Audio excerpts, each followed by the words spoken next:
ಓಂ ಮಹಾಗಣಾಧಿಪತಿಯೇ ನಮಃ. ಶ್ರೀ ಗುರುಭ್ಯೋ ನಮಃ.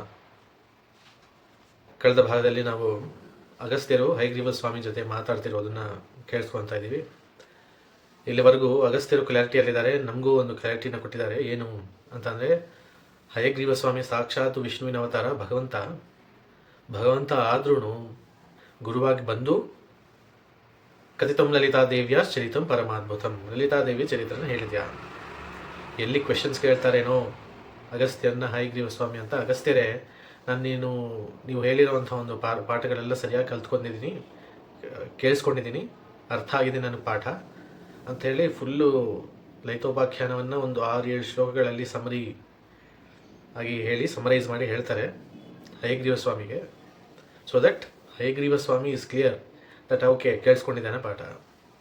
ಈ ಸಮರಿ ಎಲ್ಲ ಆದಮೇಲೆ ಆಗೋಯ್ತೇನೋ ಲಲಿತಾ ಅಮ್ಮನವ್ರ ಬಗ್ಗೆ ಹೇಳೋದು ಅಂತ ಇಲ್ಲ. ನತು ಶ್ರೀ ಲಲಿತಾದೇವ್ಯ ಪ್ರೋಕ್ತಂ ನಾಮ ಸಹಸ್ರಕಂ, ನೀವು ಲಲಿತಾ ಸಹಸ್ರನಾಮವನ್ನು ನನಗೆ ಹೇಳಲಿಲ್ಲ. ಸಹಸ್ರನಾಮ ಅಂತ ಅಂದರೆ ಏನು ಅಂತ ಆಲ್ರೆಡಿ ಒಂದು ಹೇಳ್ಕೊಂಡಿದ್ವಿ. It is a capsulated knowledge of the particular deity. ಯಾವುದೇ ಸಹಸ್ರನಾಮ ತಗೊಂಡ್ರೂ ಆ ಭಗವಂತನ ಬಗ್ಗೆ ಎಲ್ಲ ನಾಲೆಜ್ ಆ ಸಹಸ್ರನಾಮಲ್ಲಿ ಇಟ್ಟಿರ್ತಾರೆ. ಸಹಸ್ರನಾಮ ವರ್ಡ್ ಮೀನಿಂಗ್ ಹೇಳಬೇಕು ಅಂತಂದರೆ 1000 ನೇಮ್ಸ್. 1000 ನೇಮ್ಸ್ ಯಾಕೆ? ಆ್ಯಕ್ಚುಲಿ ಅಷ್ಟೋತ್ತರ ಅಂತಲೂ ಇರುತ್ತೆ, 108 ನೇಮ್ಸು. ಭಗವಂತನ ಕೀರ್ತಿ ಮಾಡಬೇಕು, ಭಗವಂತನ ಸ್ತುತಿ ಮಾಡಬೇಕು ಅಂತಂದರೆ, ವೈಭವದ ಬಗ್ಗೆ ಹೇಳ್ಕೊಬೇಕು, ಸ್ಮರಣೆ ಮಾಡಬೇಕು ಅಂತಂದರೆ ಇದೊಂದು ಪದ್ಧತಿನ ಹೇಳ್ಕೊಟ್ರು ನಮ್ಮ ಋಷಿಗಳು. ಐದರ್ ಯು ಚೂಸ್ ಅಷ್ಟೋತ್ತರ, ಅಂದರೆ 108 ನಾಮಗಳಿರುತ್ತೆ. ಆ 108 ನಾಮಗಳಲ್ಲಿ ಎಲ್ಲ ವೈಭವ ಬರುತ್ತೆ ಭಗವಂತಂದು. ಖುಷಿಯಿಂದ ನೀನು ಮಾಡ್ಕೋ ಅಂತ ಕೊಟ್ಟರು. ಬಟ್ ಕೆಲವ್ರಿಗೆ ನನಗೆ ಸಾಲಿಲ್ಲ, ಇನ್ನೂ ಡೀಟೇಲ್ ಆಗಿ ಇನ್ನೂ ಡೆಪ್ತ್ ಆಗಿ ನನಗೆ ನಾಲೆಜ್ ಬೇಕು ಅಂತಂದರೆ ಸಹಸ್ರನಾಮ ತಗೋ ಅಂತ ಕಾನ್ಸೆಪ್ಟ್ ಕೊಟ್ಟರು. ಅದೇ ಕಾನ್ಸೆಪ್ಟು ಈಗ ಲಲಿತಾಮ್ನವ್ರಿಗೂ ಇದೆ. ಆ ಕಾನ್ಸೆಪ್ಟನ್ನ ಹೇಳುವಂಥ ಒಂದು ಲಲಿತಾ ಸಹಸ್ರನಾಮವನ್ನು ನನಗೆ ನೀವು ಹೇಳಲಿಲ್ಲ ಅಂತ ಅಗಸ್ತ್ಯರು ಹಯಗ್ರೀವ ಸ್ವಾಮಿಗೆ ಹೇಳಿಬಿಟ್ರು. ನೆಕ್ಸ್ಟ್ ಏನು ಹೇಳ್ತಿದ್ದಾರೆ ನೋಡೋಣ. ತತ್ರ ಮೇ ಸಂಶಯೋ ಜಾತ ಹಯಗ್ರೀವ ದಯಾನಿಧಿ. ಓ ಹಯಗ್ರೀವ ಸ್ವಾಮಿ, ನಿನಗೆ ಕಂಪ್ಲೇಂಟ್ ಮಾಡ್ತಾ ಇದ್ದೀನಿ ಅಂತಲ್ಲ, ನನಗೆ ಡೌಟ್ ಆಗಿ ನಾನು ನಿಮ್ಮನ್ನು ಕೇಳ್ತಾ ಇದ್ದೀನಿ. ಈಗ ನಾವು ಆಲ್ರೆಡಿ ಹೇಳ್ಕೊಂಡಿದ್ದೀವಿ ಹಯಗ್ರೀವ ಸ್ವಾಮಿ ಈಗ ಗುರು ಸ್ವರೂಪರಾಗಿದ್ದಾರೆ ಅಂತ.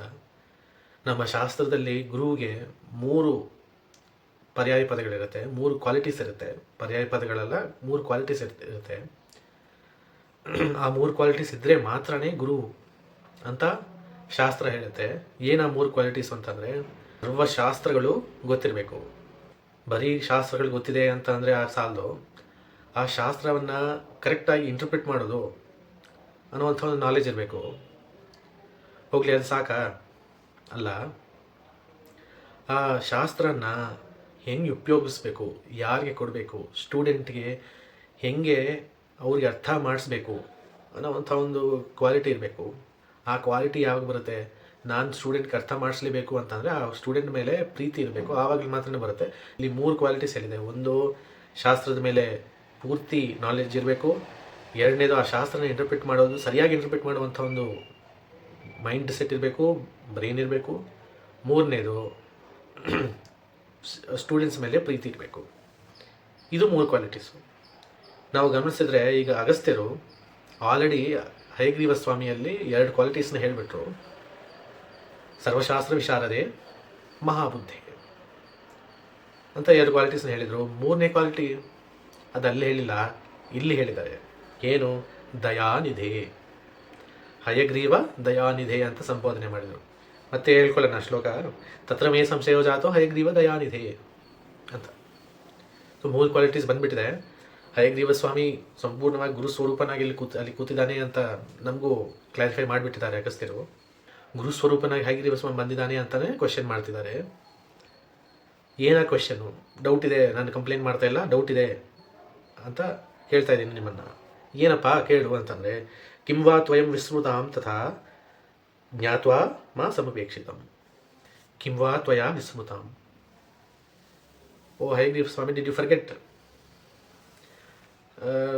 ಫರ್ಗೆಟ್ ಅಂತಂದರೆ ಪಾಪ ನಿಮಗೆ ನೆನಪಿರಲ್ಲ ಅಂತ ಅಲ್ಲ, ಬಟ್ ಆಲ್ರೆಡಿ ಟೈಮ್ ಆಗೋಗಿದೆ ಅಂತ ಹೇಳಿದ್ರಿ, ಲಕ್ಷ್ಮೀದೇವಿ ಕರೀತಾ ಇದ್ದಾರೆ ಅಲ್ಲಿ ಅಂತ ಹೇಳಿದ್ರಿ.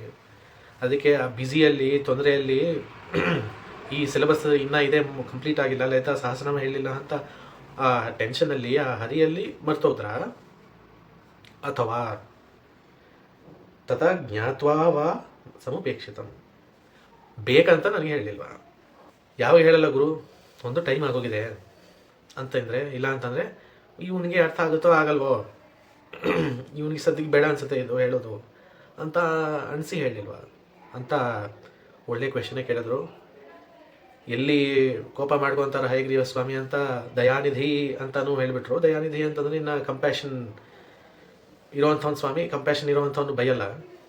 ಸೊ ಅದನ್ನು ಹೇಳಿಬಿಟ್ರು. ಇಲ್ಲೇನು ಅರ್ಥ ಆಗುತ್ತೆ, ಅಗಸ್ತ್ಯರು ನಾರ್ಮಲ್ ಸ್ಟೂಡೆಂಟ್ ಅಲ್ಲ, ಸ್ಮಾರ್ಟ್ ಸ್ಟೂಡೆಂಟು. ಹಯಗ್ರೀವ ಸ್ವಾಮಿನ ನಿನಗೆ ಮರ್ತೋಗಿದೆಯಾ ಅಂತ ಹೇಳಿಬಿಟ್ರು, ಪ್ಲಸ್ ದಯಾನಿಧಿ ಅಂತ ಹಾಕ್ಬಿಟ್ರು, ಫುಲ್ ಸಮರಿನೂ ಹೇಳಿಬಿಟ್ರು. ಸೊ ಇನ್ನೇನು ಬೇಕಾಗುತ್ತೆ, ಅಷ್ಟು ಟೀಚರ್ಗೆ ಕೋಪ ಬರೋವಂಥ ಒಂದು ಸಿಚುವೇಶನೇ ಇಲ್ಲ. ಹಯಗ್ರೀವ ಸ್ವಾಮಿ ಕೋಪ ಬರಲ್ಲ. ಈಗ ನಾವು ಹಯಗ್ರೀವ ಸ್ವಾಮಿ ನೆಕ್ಸ್ಟ್ ಏನು ಮಾತುಕತೆ ನಡೀತಾ ಹಯಗ್ರೀವ ಸ್ವಾಮಿಗೆ ಅಗಸ್ತ್ಯರಿಗೂ ಅಂತ ಹೇಳೋ ಮುಂಚೆ ಒಂದು ಅದ್ಭುತವಾಗಿರುವಂಥ ಒಂದು ಸೆಂಟೆನ್ಸ್ ಬರುತ್ತೆ ಮುಂದೆ, ಅಗಸ್ತ್ಯರು ಹೇಳಿದ್ದಾರೆ. ಬಟ್ ಆ ಸೆಂಟೆನ್ಸ್ ಬರೋ ಮುಂಚೆ ಅಗಸ್ತ್ಯರ ಬಗ್ಗೆ ಸ್ವಲ್ಪ ತಿಳ್ಕೊಬೇಕು.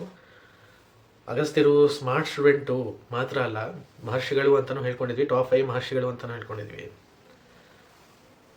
ಅದಕ್ಕೆ ಟಾಪ್ 5 ಮಹರ್ಷಿಗಳು ಅಂತ ಹೇಳಲಿಕ್ಕೆ 3 ಕಥೆಗಳನ್ನ ಹೇಳ್ಕೊಳ್ಳೋಣ ಎಕ್ಸಾಂಪಲ್ ಆಗಿ. ಅವ್ರು ಮಾಡಿದ ಕೆಲಸಗಳೇ ಎಷ್ಟೋ, ಬಟ್ ಅವ್ರ ಸ್ಟೇಚರ್ ಏನು ಅಂತ ತಿಳ್ಕೊಳ್ಳಲಿಕ್ಕೆ 3 ಕಥೆಯನ್ನು ಹೇಳ್ಕೊಬೇಕು.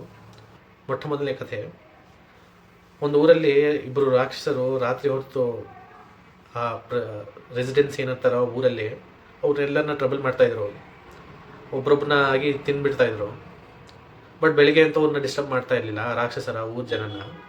ಸೊ ಆ ಊರ ಜನಕ್ಕೆ ಅರ್ಥ ಆಯಿತು, ಇವರು ರಾತ್ರಿ ಹೊರತೆ ಇವರಿಗೆ ಶಕ್ತಿ ಇರುತ್ತೆ, ಬೆಳಗ್ಗೆ ವೀಕ್ ಪೀಪಲು, ಇವ್ರನ್ನ ಸಂಹಾರ ಮಾಡಬೇಕು, ಇವ್ರನ್ನ ಏನೋ ಒಂದು ಮಾಡಬೇಕು ಅಂತಂದರೆ ಗ್ಯಾರಂಟಿ ಬೆಳಗ್ಗೆನೇ ನೋಡಬೇಕು ಅಂಥೇಳಿ ಎಲ್ಲಿ ಸಿಗ್ತಾರೆ ಇವರೆಲ್ಲ ಅಂತ ಹುಡ್ಕೋಣ ಅಂತ ಹುಡ್ತಾಯಿದ್ರು.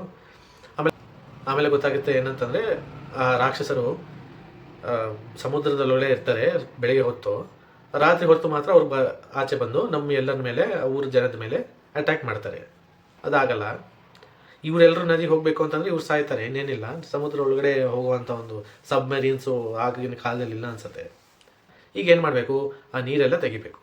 ಆವಾಗ ಸಮುದ್ರ ಒಳಗಡೆ ಇರ್ತಾರೆ ಅವರು, ಹಾಗೆ ಸಮುದ್ರ ಇರೋದ್ರೆ ನೀರಿಲ್ಲ ಅಂತಂದರೆ ಅವ್ರಿಗೆ ಕಾಣ್ಬಿಡ್ತಾರೆ, ನಾವು ಅಟ್ಯಾಕ್ ಮಾಡ್ಬೋದು, ಸಂಹಾರ ಮಾಡ್ಬೋದು. ಬಟ್ ಈಗ ಸಮುದ್ರ ನೀರನ್ನ ಹೆಂಗೆ ತೆಗಿಬೇಕು, ಒಂದು ಟೈಮಲ್ಲಿ ತೆಗಿಲಿಕ್ಕೆ ಆಗಲ್ಲ ಅಲ್ವಾ, ಅದೇ ಒಂದು ವರ್ಷಗಳಾಗುತ್ತೆ. ಸಮುದ್ರ ನೀರನ್ನ ಹೆಂಗೆ ತೆಗಿಯೋದು, ಆಗಲ್ಲ. ಇಲ್ಲ, ಆಗುತ್ತೆ, ಒಬ್ಬ ತೆಗಿಬೋದು. ಅದ್ಯಾರು, ಅಗಸ್ತ್ಯ ಮಹರ್ಷಿಗಳು. ಅಗಸ್ತ್ಯ ಮಹರ್ಷಿಗಳನ್ನ ಕರೀತಾರೆ, ಬರ್ತಾರೆ ಅಗಸ್ತ್ಯರು. ಓಹೋ ಇದ ನಿಮ್ಮ ಸಮಸ್ಯೆ ಆಯಿತು ಅಂಥೇಳಿ ಅವರು ಭಗವಂತನ ಧ್ಯಾನ ಮಾಡಿ, ಸಮುದ್ರ ದೇವತೆನ ಧ್ಯಾನ ಮಾಡಿ, ಓ ಸಮುದ್ರ ದೇವತೆ ನನ್ನ ಕೈಗೆ ಆಚಮನೀಯ ಆಗಿ ಬಂದ್ಬಿಡು ಅಂತ ಹೇಳಿ ಪೂರ್ತಿ, ಅಂದರೆ ಕೈಗೆ ಆಚಮನೀಯ ಅಂತಂದರೆ ಈ ಮುದ್ರೆಯಲ್ಲಿ ನೀರನ್ನ ಹಾಕ್ತಾರೆ, ತೀರ್ಥ ಹಂಗೆ ಕುಡಿಯಲಿಕ್ಕೆ ಆಚಮನೀಯ ಅಂತಾರೆ. ಸಮುದ್ರ ದೇವತೆ ಪೂರ್ತಿ ಸಮುದ್ರ ಅವ್ರ ಕೈಯಲ್ಲಿ ಇಷ್ಟೇ ಡ್ರಾಪಲ್ಲಿ ಬಂದ್ಬಿಡುತ್ತೆ, ಕೇಶವಾಯ ಸ್ವಹ ಪೂರ್ತಿ ಸಮುದ್ರ ನೀರನ್ನ ಕುಡಿದು ಬಿಡ್ತಾರೆ. ಅಲ್ಲಿ ಇಬ್ಬರು ರಾಕ್ಷಸರು ಇರ್ತಾರೆ, ಆ ರಾಕ್ಷಸರನ್ನ ಸಂಹಾರ ಮಾಡಿಬಿಡ್ತಾರೆ. ಅವ್ರ ಶಕ್ತಿ ಇರಲ್ಲ, ಏನು ಮಾಡ್ಲಿಕ್ಕಾಗಲ್ಲ, ಸತ್ತೋಗ್ತಾರೆ. ಮತ್ತೆ ಆ ನೀರನ್ನ ಬಿಟ್ಬಿಡ್ತಾರೆ ಅಗಸ್ತ್ಯರು. ಆವಾಗ ಫುಲ್ ಖುಷಿ ಪಟ್ಬಿಡ್ತಾರೆ.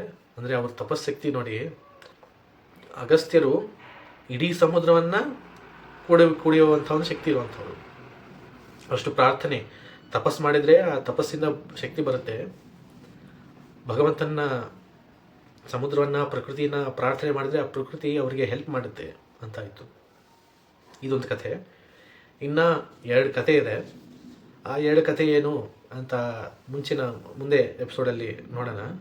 ಅದಾದಮೇಲೆ ಲಲಿತಾ ಸಹಸ್ರನಾಮ ಸ್ತೋತ್ರ ಹೆಂಗೆ ಬಂತು ಅನ್ನೋಂಥ ಒಂದು ಕಾನ್ವರ್ಸೇಷನ್ನ ಕಂಟಿನ್ಯೂ ಮಾಡೋಣ. ಬಟ್ ನಮಗೆ ಆ 2 ಕಥೆ ಇಂಪಾರ್ಟೆಂಟು. ಆ 2 ಕಥೆ ಆದಮೇಲೆ ಬರುವಂಥ ಒಂದು ಸ್ಟೇಟ್ಮೆಂಟು ಇಂಪಾರ್ಟೆಂಟು. ಆ್ಯಕ್ಚುಲಿ ನಮಗೆ ಆ ಸ್ಟೇಟ್ಮೆಂಟೇ ಇಂಪಾರ್ಟೆಂಟು. ಅಗಸ್ತ್ಯರು ಹಯಗ್ರೀವ ಸ್ವಾಮಿಗೆ ನೆಕ್ಸ್ಟ್ ಹೇಳುವಂಥ ಒಂದು ಸ್ಟೇಟ್ಮೆಂಟ್ ಏನು ಅಂತ ಅದೇ ಇಂಪಾರ್ಟೆಂಟು. ಬಟ್ ಆ ಸ್ಟೇಟ್ಮೆಂಟ್ ವ್ಯಾಲ್ಯೂ ಗೊತ್ತಾಗಬೇಕು ಅಂತಂದರೆ ಈ 3 ಕಥೆಗಳು ಅಟ್ಲೀಸ್ಟ್ ಅಗಸ್ತ್ಯರ ಬಗ್ಗೆ ಗೊತ್ತಾಗಬೇಕು ಅಂಥೇಳಿ ಪ್ರಯತ್ನ ಪಡ್ತಾಯಿದ್ದೀವಿ. ಮುಂಚಿನ ಎಪಿಸೋಡಲ್ಲಿ ಮತ್ತೆ ಭೇಟಿಯಾಗೋಣ. ಸ್ವಸ್ತಿ.